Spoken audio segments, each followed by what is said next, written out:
Hey guys, today we have a special, very special episode about something that's very near and dear to our hearts, a very serious issue going on at our alma mater, the illustrious Howard University.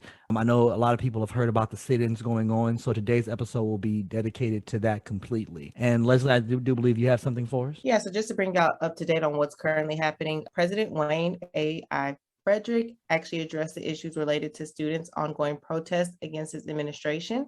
He apologized to anyone who was, quote unquote, inconvenienced by the problems that have been affecting Howard's student body this fall, which include moldy dorm rooms, flooding, crumbling ceilings, mice, and spotty Wi-Fi. Students have occupied the Blackburn University Center since October 12th, Amore with J. more protests Blackburn.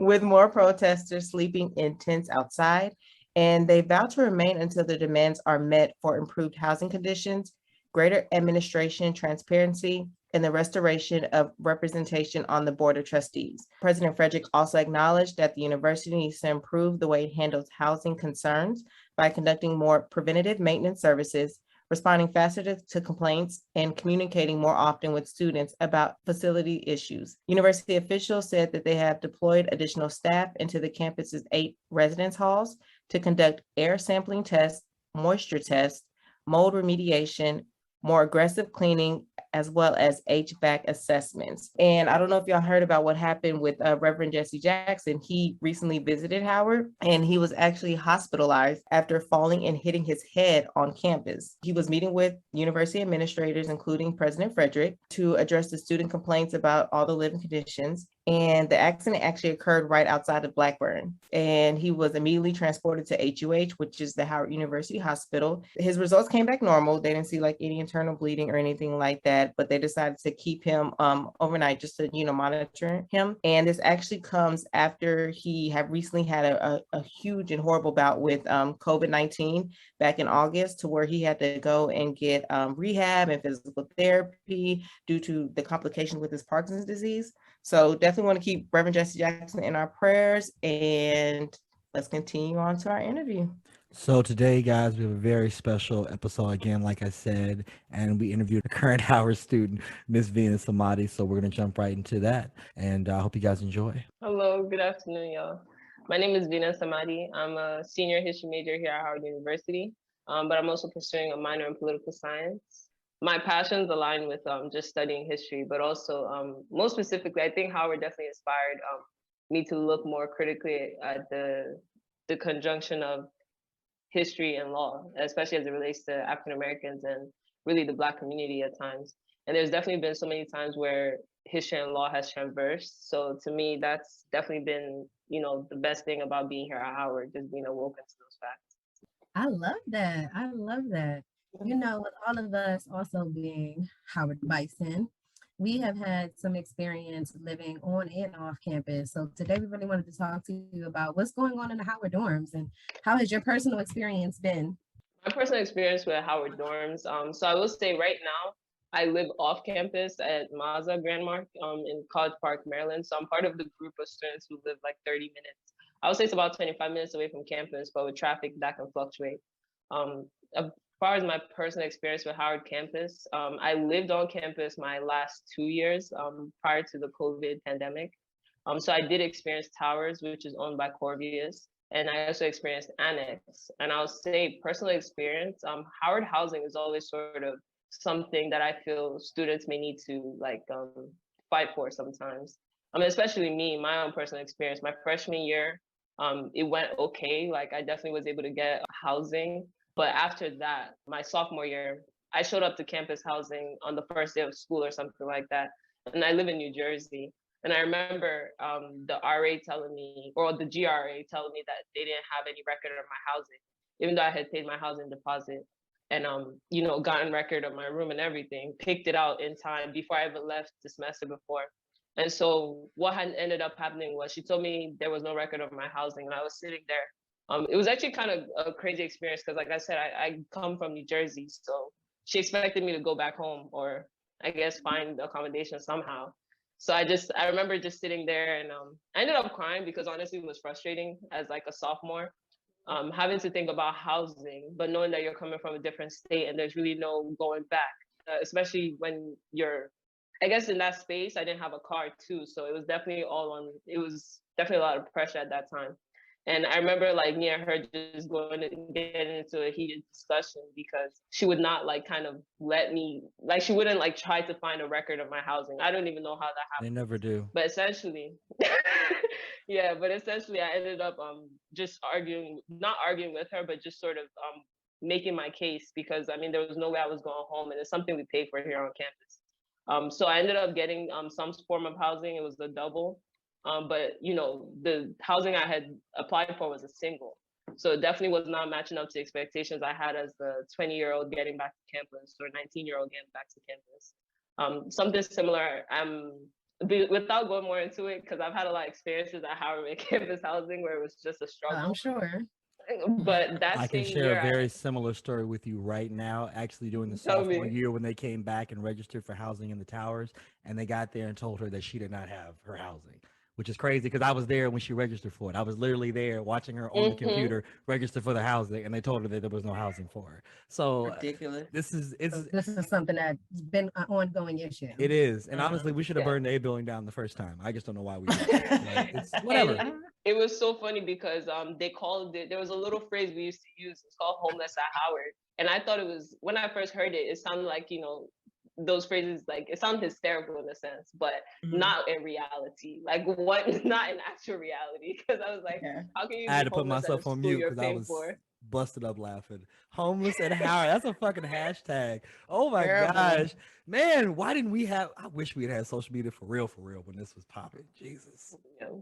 I mean, it's still popping because I know, like, even this year, getting housing was a struggle. Like, I'll say, I live in Mazda now, but in order for me to even get the housing I needed, so initially, so I will say I didn't pay the housing deposit last year because they were still on edge about whether we would be on campus.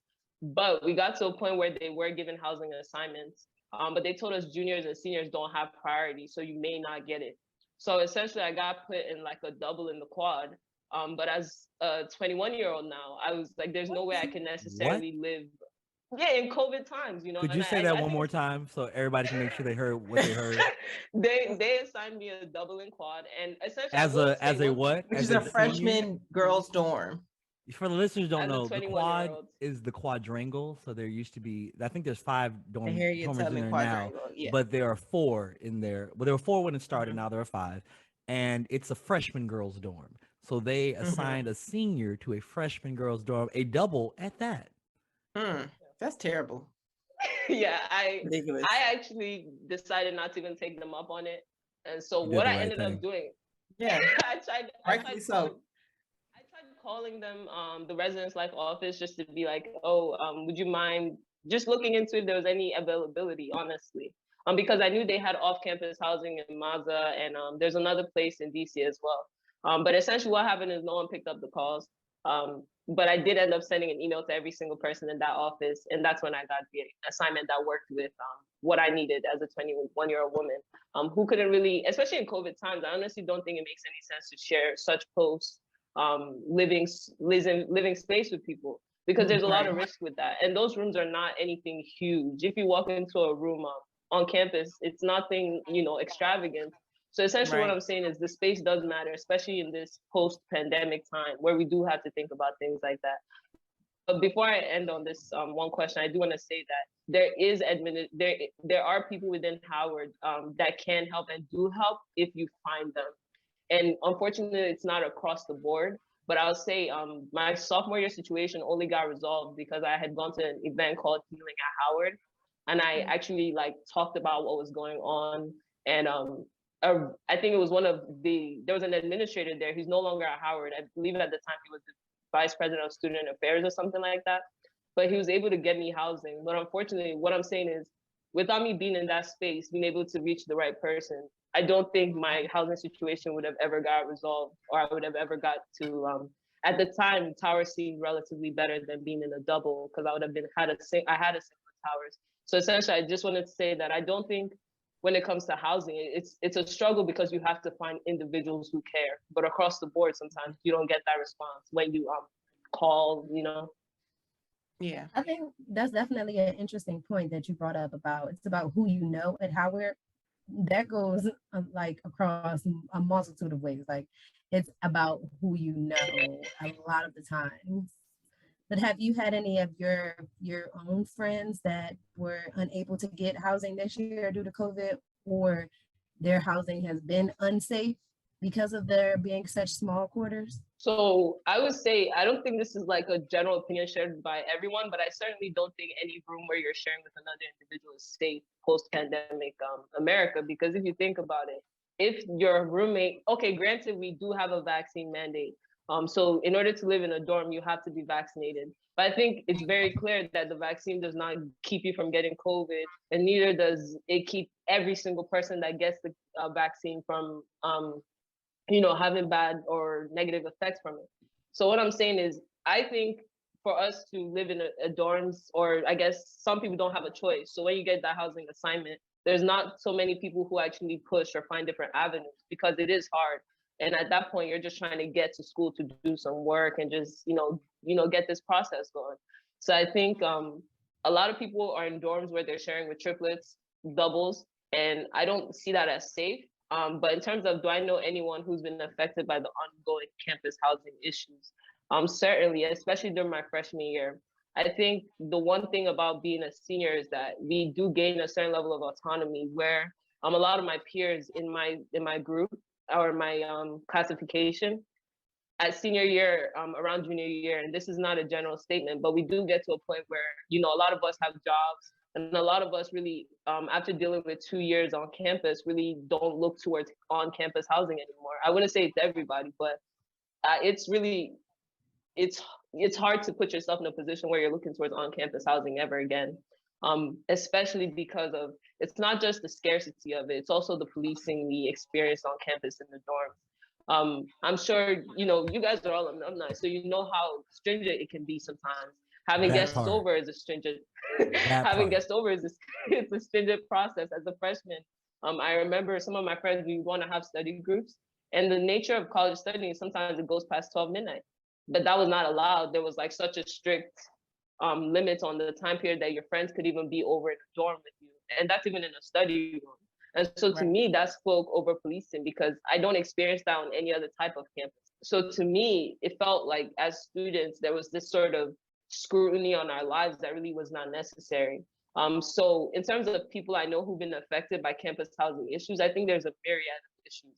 And if over policing is not talked about, even if we do get better accommodations, we're still subjected to rules that honestly adults don't need to be subjected to. And like I said, there's a curfew before you could check someone in. There are certain things there for privacy and security, but to some degree, if we're all students on this campus, I don't see any reason why we can't necessarily move more freely throughout the campus, even in spaces like dorms, Of course, we have our IDs, but like I said, you guys are alumni, so I don't know how the experience was back then, but I heard Howard has only got like a little bit more lenient lately compared to back then. I'm waiting to see what that leniency is, but we'll get to that later. No, I'm saying relatively speaking to y'all, was it worse back then?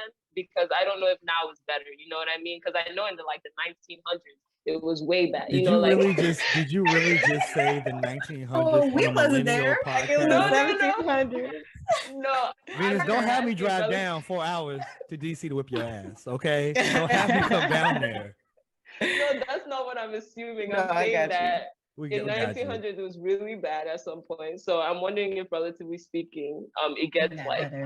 Well, the law of visitation, the reason that it supposedly was enacted is because they had a lot of people getting pregnant around that time, because when every woman would go to Howard originally was to find a husband. So that was the whole obstacle for a lot of people going to Howard going forward. So then they would set the vegetation rules. It's just that those rules are so outdated, it's crazy. Yeah. Like the rules are from the 60s. You see what I'm saying? The rules have been in place since like the 60s and then shaped a little bit more in the 80s and then in the 90s. And then we were there, of course, like in the 2010s and whatnot. Like it was still ridiculous. Like we still have visitation. They would take it away. We never knew when we were going to get it. Like, and if someone left the toilet dirty, they were like, no one gets visitation. Like, what are you talking about? So nothing has changed. Nothing has changed. I'm just wild. It's crazy. I'm on finding my husband at Howard. I need to go back and do over. Like, no, but that was the whole thing. Like literally, if you would have talked to any of the MRS. the older Right. professors, they would always tell you, they're like, oh yeah, women used to come here just to find their husband at Howard. That was the whole thing that they would come Because there at the for. time. But So, Yeah, but no, statistically I don't know speaking, about is that proven? oh well, not now because the statistics were the other way. The men go there to find their wives because the statistics are because of the crazy. ratio. Anytime when I'm Yeah. outnumbered 4 women to one, I'm like, I'm back at Howard. Wow, I'm back. It's great. This is But no, great. I definitely understand where Venus is coming from as far as like the dorm situation, because I stayed in the quad my freshman year, Frey Deuce, shout out to us. But we of course didn't have any air conditioning. We had a couple rodents in our room. Like I remember I came back one time and a rat had like eaten through the bread that we had, like the Oh bread yeah, bag. that happened to me a couple times for sure. Yeah, so we definitely had rodents. And then my sophomore year, I stayed at the annex and I really didn't have any issues there. Junior year stayed in the East Towers M dot. and M dot. yeah, that whole place.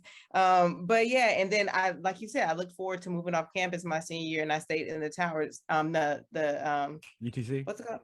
UTC? Yes, UTC, Yeah, exactly, yeah, UTC. yeah. Because it was more freedom, because it was less policing, like you said, and we had more flexibility in UTC, which was off campus, and it was just a different, it was a different feeling because it was a mixture of college students, not just Howard, but like UMD also. So I totally get where you're coming from. It's sad that, you know, what, 10 years removed, you know, there's still the same issues that students It's are. not 10 yet. It's not 10 yet. Chill out. Be Chill out. proud. Chill We about out. to be 10 It years ain't out of 10 yet, Howard. girl. You not about to put Again, for the record, About it ain't 10. from me. wow. Kristen and I. Wow. But I'm just gonna say, my freshman year I actually had a pretty bad experience.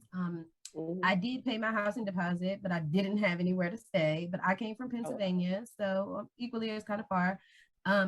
So that's why I had to stay in Meridian, the sophomore dorm, my freshman year. There was about a whole floor of us, Meridian, second floor, and that was like a few freshmen on the sixth floor. But they tried to keep us at least in one area for the most part. But the fact that I've never even been inside the quad, because I've lived in Meridian my freshman year. I've been in the annex. You never went inside? So I didn't have. No, I forgot my ID. The one time I was about to go over there, I forgot my ID. Wow, So I've been every I've dorm in been the and all quad. that. But we bet. immediately after that, I couldn't really stay in a Howard dorm the next year. So just for other reasons, I lived off campus the rest of my time. So I only really experienced the dorm issues my freshman year. But to see people now doing these protests and sleeping in tents and all that, like, yeah, I understand that we definitely had a lot of dorm issues, but to see that just really makes me, like, my heart hurt for all these Howard students right now, because I don't know what I would have done. I would probably have gone home. I'm going to tell you that. I've never slept in a tent in my life, so I would have went home. No, you know what? It's so true, because they are sacrificing their time, their effort, and really, like, and also you're in school, and like college is such a rigorous process by itself. Imagine doing that while advocating for the entire student body. And honestly, right, with this whole protest, part of their demands is academic amnesty, because, like, think about how much possible coursework they might be missing being out there. And I think that's actually the biggest question that Howard students sometimes have to ask ourselves. Because while I was going through all these issues, because it wasn't just housing issues, okay, there was issues with financial aid, there was all these types of issues. And as a freshman, I feel that's unnecessary stress, unnecessary stressors, organizational, academic, and there's just so many stresses that don't need to exist in a time that you're already trying to acculturate to this new environment. So essentially, the way I feel about the protests going on, I remember when I found out it was starting, I wasn't even close to the DMV area. Yeah, I was all the way back in Jersey. And so in my head, I was like, wow, these are things that we've all felt, like, internally battled with, taught about how do we get out of this. And sometimes you don't feel like you have the courage or even the time to advocate for these issues. So I honestly feel just like proud that we're part of this generation. And more importantly, I'm happy to some degree that we didn't let the cause die, because essentially, as Dr. Cyrus Hampton said, he's a master instructor in the Howard English department. This is a result of, like, a history of neglect, student education, safety, general well-being. And essentially he mentioned that this is we're facing a crisis of accountability.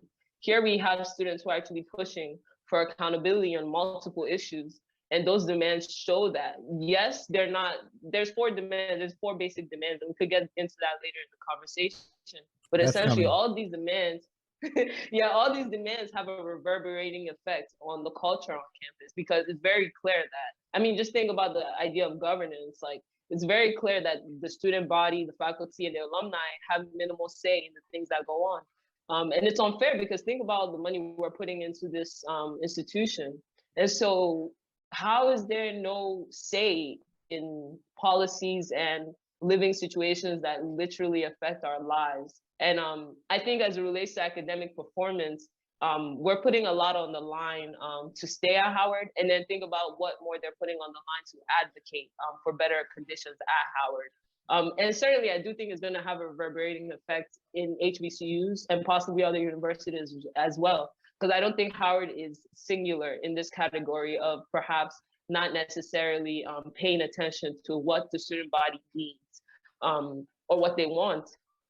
I'm glad you actually brought that up, because that actually transitions to the next question, because this protest actually really will be a sounding board for like the rest of the other dorms, like we're at Fisk or rather at Tuskegee or Jackson State or any of the other HBCUs that are having these difficulties. So do you personally know anyone that's taking part in the protest sit-in, correct, right now?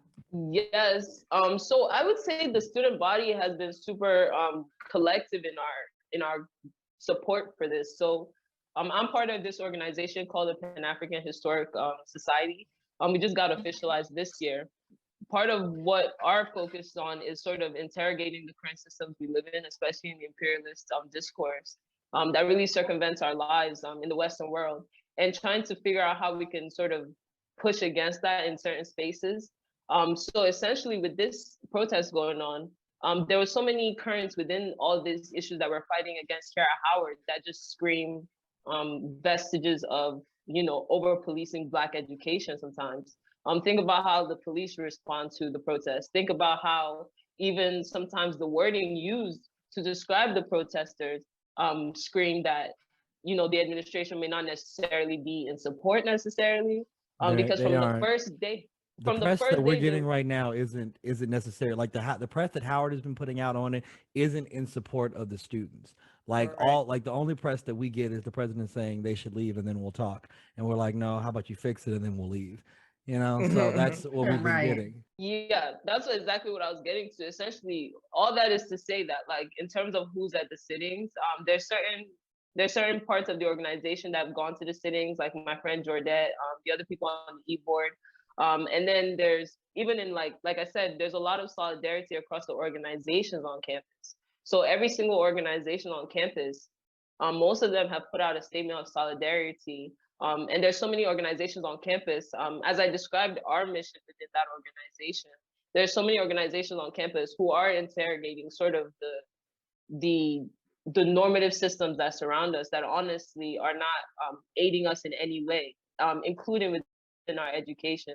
So here at what we call the Mecca, we do experience a community of people who are like-minded in that regard. So we are pushing against a lot of those issues, but it's a matter of, a lot of us are, well, I wouldn't say a lot of us. I personally have not been at the protest, but I would say, like, in terms of solidarity and support, we're all, giving in how we can. Some people are donating. So there's different forms of assisting as well. Some people are donating food, or even just supporting and spreading that media content so that people can know what's going on at Howard. Because like you mentioned, it is going to be like a sounding board for what goes on at other universities. Because I certainly don't think it's just the HBCU issue either. Maybe we're just no, for school. Sure. No, I'm glad you said that, because like actually attached to that report, there was a news article that was talking about it. I want to say it was the Post, and they had other universities that were smaller, and just don't have, the endowment or just like the funding or just any type of awareness that can get people to do this. So Howard will really be this, like the stepping stone to actually hoping to get those issues fixed as well. So I mean, it's crazy, it's like it's a domino effect. One thing happens, the next and the next, and it goes on to the next thing. So what do you think the pulse of campus is right now? Like, what is like the overall pulse of campus? Like when you're on there, like, do you feel it? Is it in the air? Like everybody's like revolution in this bitch, or everybody's like, you know what, we're gonna keep going brick by brick, and and try to chip away. And I think it's very important. That's why I mentioned in the last question that everyone is working at it at like diverse angles, just because of the nature of the literally various forms of oppressive situations that people are going through. People are trying to pick what they can fight against. So, for example, there's people going through issues with the meal plan they have. So I would say the pulse on campus is certainly diverse in the response. And as it relates to really how people are feeling, I can't say generally what everyone is feeling, but I'll say it depends on the space you're in. It's going to relate to how you react to it. But I do want to get specific here on this question. The pulse on campus is certainly, from what I've seen from the Live Movement, who's the actual organization leading the protest, the demands have not been met. So the pulse on campus is certainly, as it relates to this protest, it's certainly, without the demands being met, I believe in the words of N.I. Vines, the person who started this organization, Live Movement, they will escalate because it's been over 29 days at this point now, and nothing has happened. The pulse on campus, especially within the protest that's going on, it certainly seems that, without any of the demands really being regarded, there's a certain feeling in the air that nothing is being done, and there's not really much support coming from administration in regards to this. I do see the efforts that President Frederick has put out through those emails. They said that they're checking through certain dorms, making sure mice and all that stuff is resolved, but that is not getting to the core of the issue. It's really not, because like we said, there's 4 separate demands, and whenever you want to get into that discussion, we could definitely go into what those demands are. But the majority of students are, but do I think the majority of students are in support of the sit-in? I can't speak for the majority, but I would say that how could you not be in support of the sit-in, especially when the students who are at those sit-ins are literally fighting for better conditions for all of us. And that's how I see it, honestly, because whatever gets changed by this, I see it as a revolution of some sort. Whatever gets changed is going to literally affect all of us. Everyone is going to benefit from better accessibility to housing. Everyone is going to benefit from more accountability as it relates to tuition rises, housing plan. We're all going to benefit essentially from a more democratic, or I guess a more, I don't want to use a political term, but I guess we're all going to benefit from in an administration that cares about our opinions and our needs and our wants as it relates to our education. So, us Bison, we take so much pride in attending Howard, being a graduate of Howard. We love to say we attended the illustrious Howard University. So right now, with everything that's going on, all the media coverage is getting, the non-responsiveness of the administration. How do you feel right now, overall, being a student at the illustrious Howard University? What's crazy as it relates to how I feel being at the illustrious Howard University? I think the student body has always been aware of the failures as it relates to administration conduct towards us. So from my freshman year, exactly, actually, I think the first day I arrived on campus, I realized that things were much different than I expected it to be. It did take a large adjustment, but essentially I got to a place where I found the major that really aligned with my passion and what I felt actually awakened something in my soul. So I would say that, how do I feel at Howard University? I would say I don't think I could have been a humanities major anywhere else on earth. I say this at internships. I say this to anyone who wants to hear, because I think humanities is a different kind of study. And Howard has this long history of really actually having such a rigorous and rich humanities field.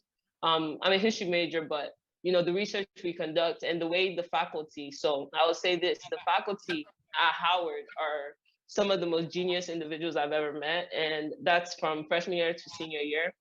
Because the way everything, for example, like I said, with law or history, all our lives, we learn history of law from the perspective of the Western discourse, really. So we're always learning about it as it relates to really communities that don't really relate to us and our history. But at Howard, there's always an infusion of our history in every single subject. And really, it makes it relevant, but it also lets you see things a lot differently. So for me, being a student at Howard, I would say I've been enlightened by being here. I've been enlightened by the faculty, and I've been enlightened by the community that accepted me here at Howard. So I would say we feel this community with one another, with the student body, with the faculty, and with alumni. But I would not say that this extends across the board. And I think I've seen similar sentiments around too, you know, because we do appreciate our faculty. Like I said, they are genius and they impart something in you. And this is the first place on earth where I felt teaching was so impactful, because not only were they just teaching us things, they wanted us to succeed really, truly. And so in every form, they will support us, you know. So I do want to say the faculty, you know, they deserve a lot more than what they're being put through.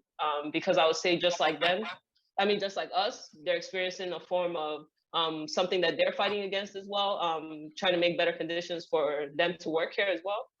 So I would say being a student here at Howard is knowing that components of the university are supportive and components of the university are here to make sure you succeed, but also knowing that certain things are failing you in your education and should not exist if you want a more stress-free environment to thrive sometimes.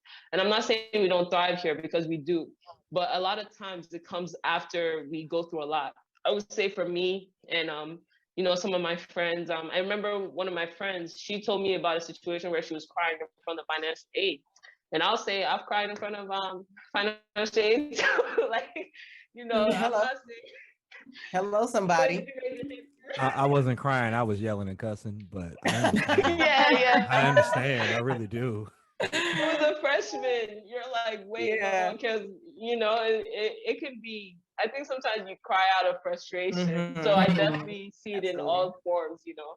So I would say that those traumatic moments don't have to exist. And it doesn't, but I would say it does not really affect how I feel about my department. And I definitely believe that that's what makes Howard special, because regardless of what goes on in terms of how they manage the money, there's also communities within Howard that really do embrace or actually enlighten the Black consciousness. So to me, that was something I will say about being at Howard. Okay, so with that being said, would you still recommend Howard University to others moving forward as a place to continue their education?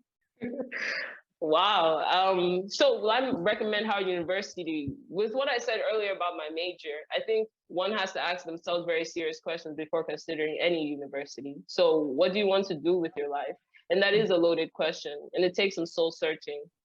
So in terms of trying to figure out whether you should go to Howard, everyone who's considering Howard should watch how the administration reacts to this protest, because that lets you know what you're going to be dealing with. It gives you a realistic expectation of the environment you're coming to. But I would not say I don't recommend Howard, but I'm just saying get all the information before committing to any school. A lot of the financial aid issues we experience, I think if I did a lot more research, I would have been able to, I guess, pick better in a sense.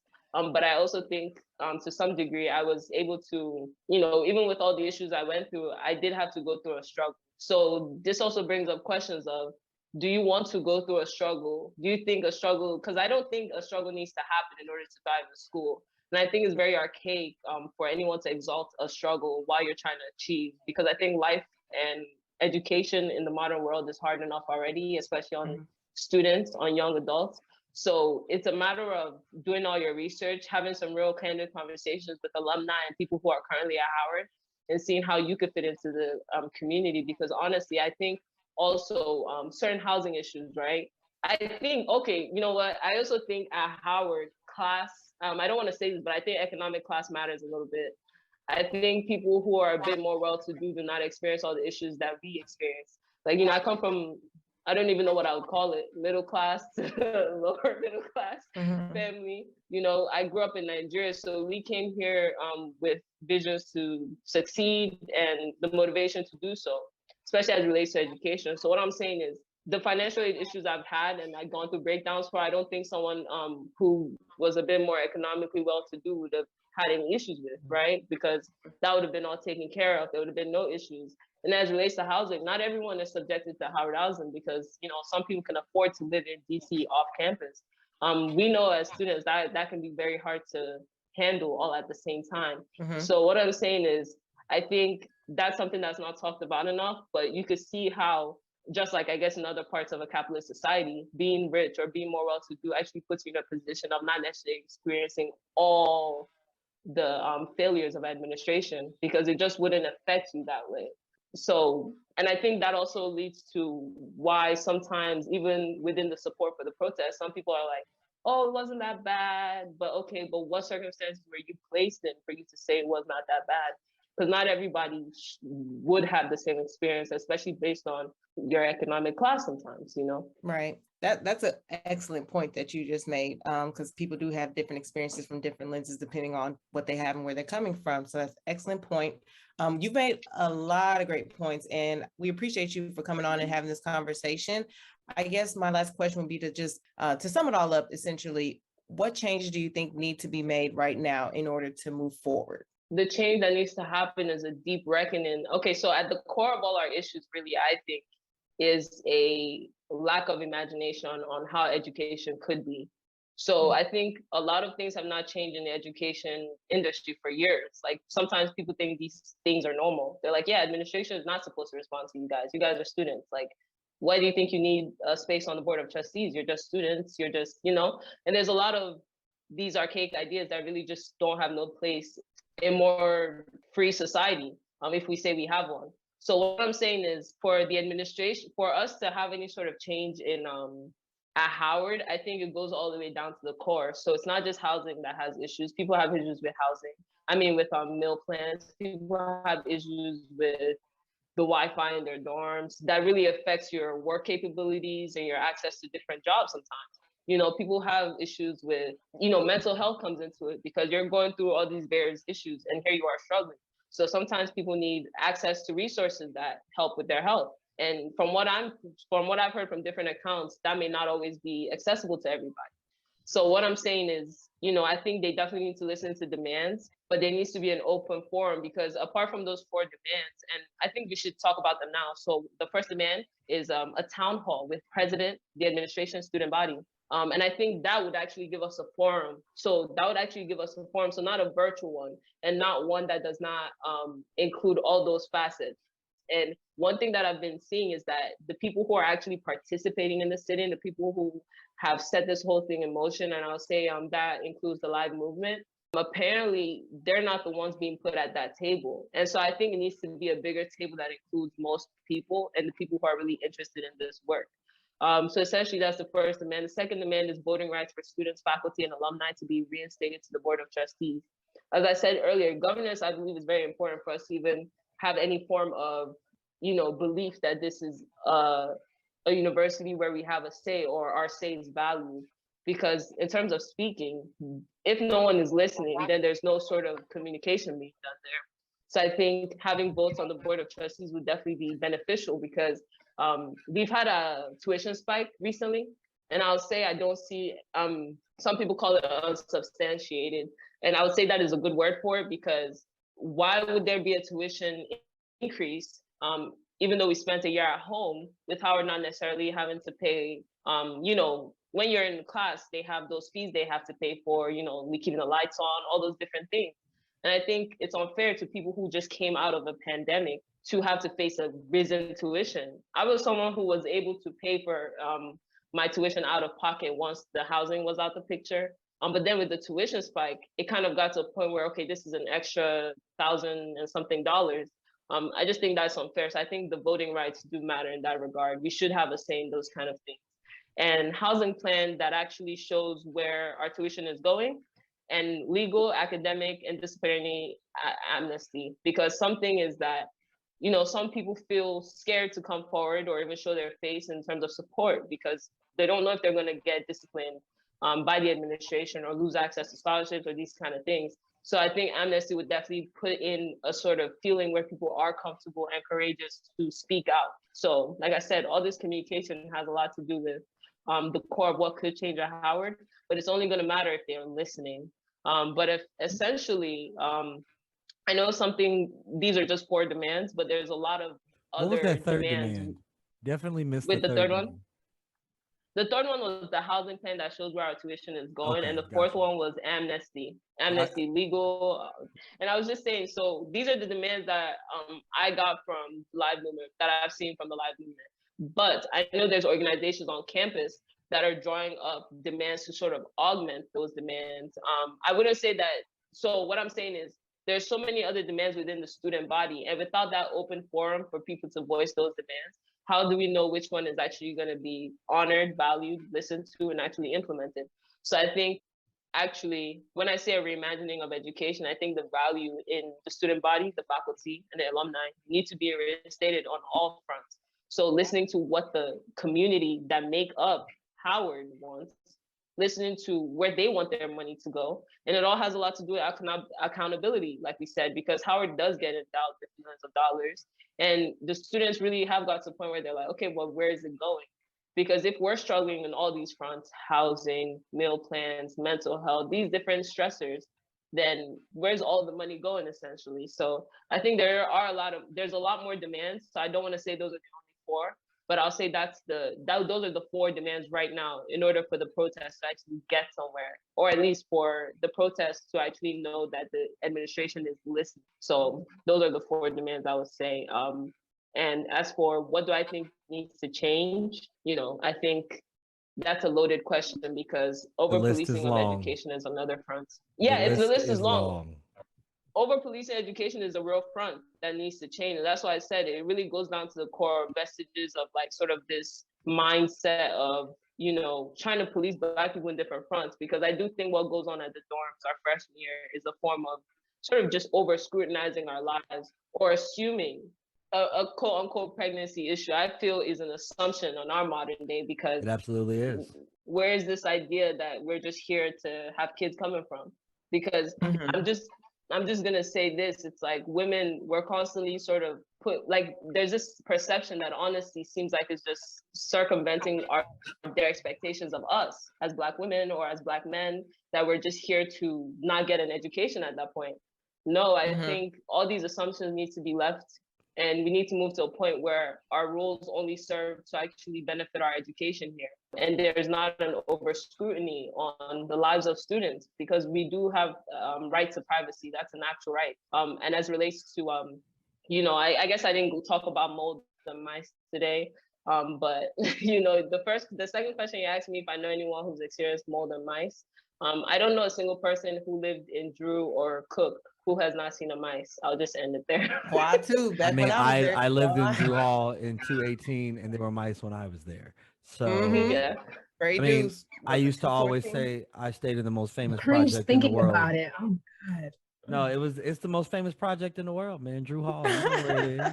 I was gonna say you brought up a great point about the transparency of the funds. Like, where is all this money going? Because Howard gets money every year from the government.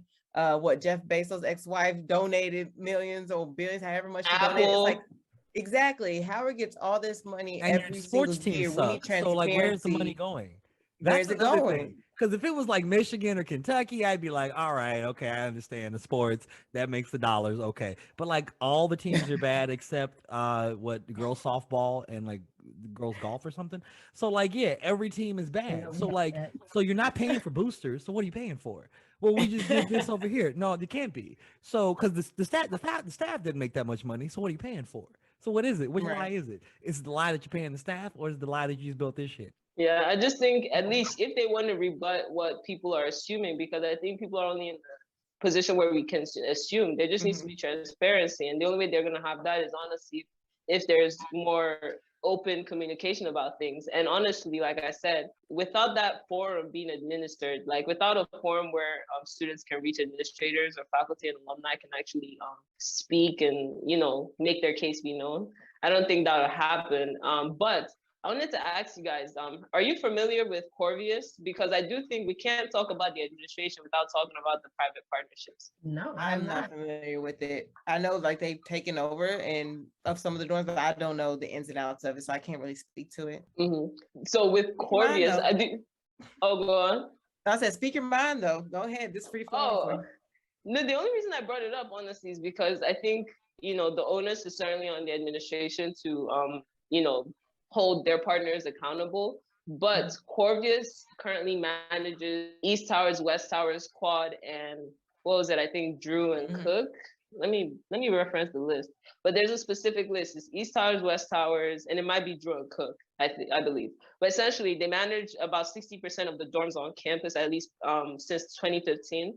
And so Corvius is a company that essentially during a time when they basically assist with infrastructure. So basically Howard pledges those two the money that we pay in rent at East Towers and any of these dorms to Corvius. So Corvius gets all that money.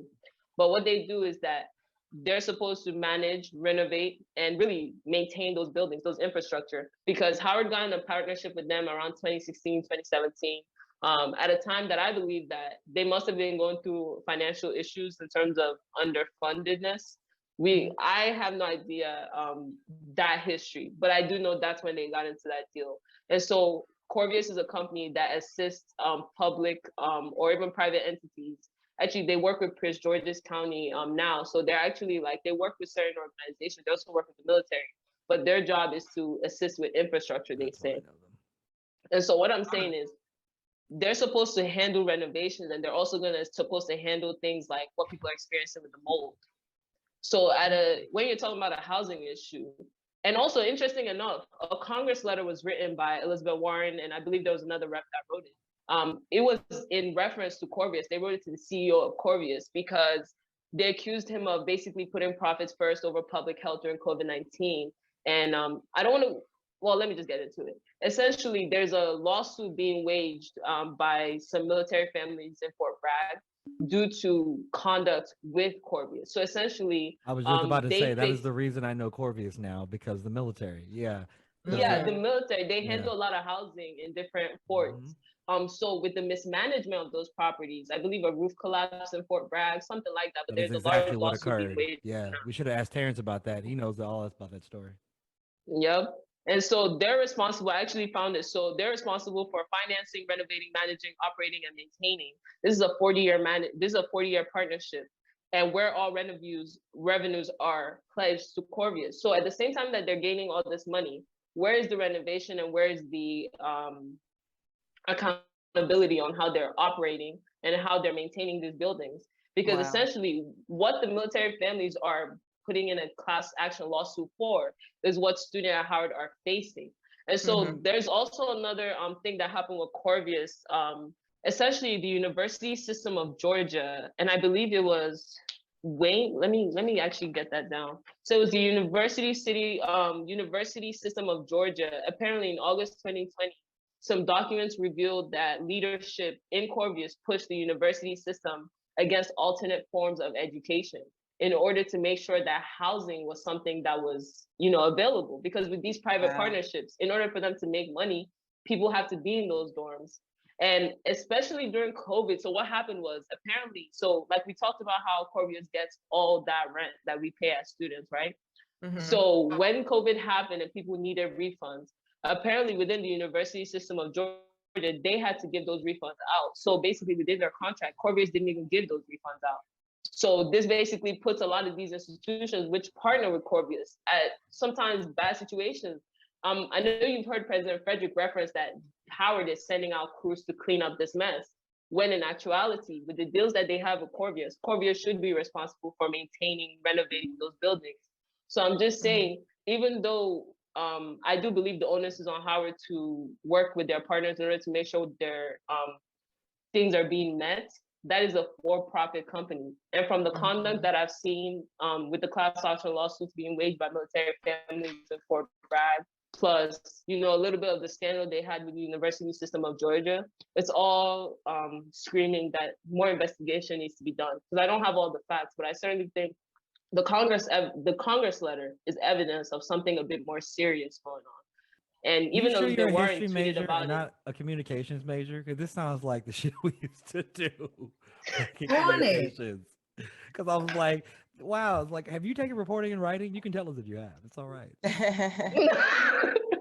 No, I haven't taken reporting and writing, but I do want to go to law school. So I don't know if that's.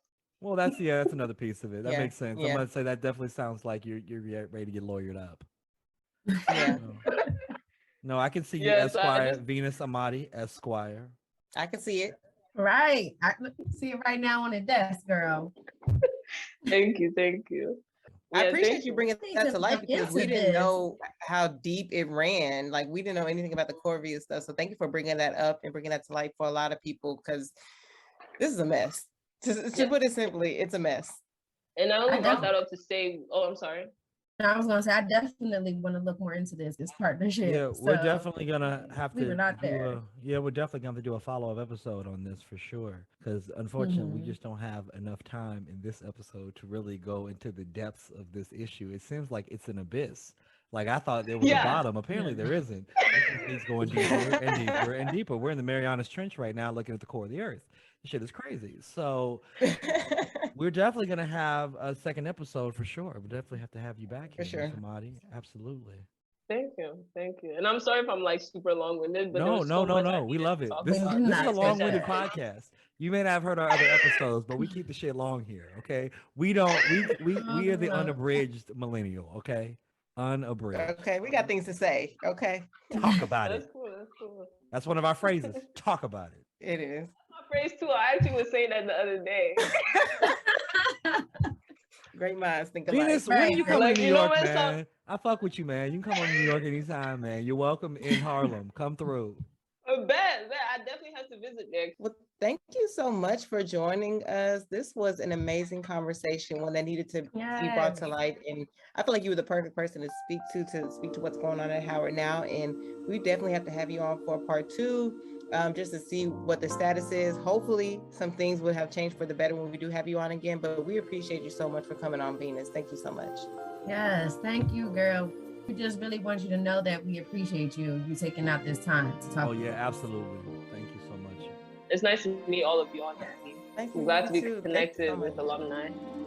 Yeah, Have no a good doubt. day, Of course. y'all. Thank you again. All right. Thank you so much. Have a good Have a night. wonderful night.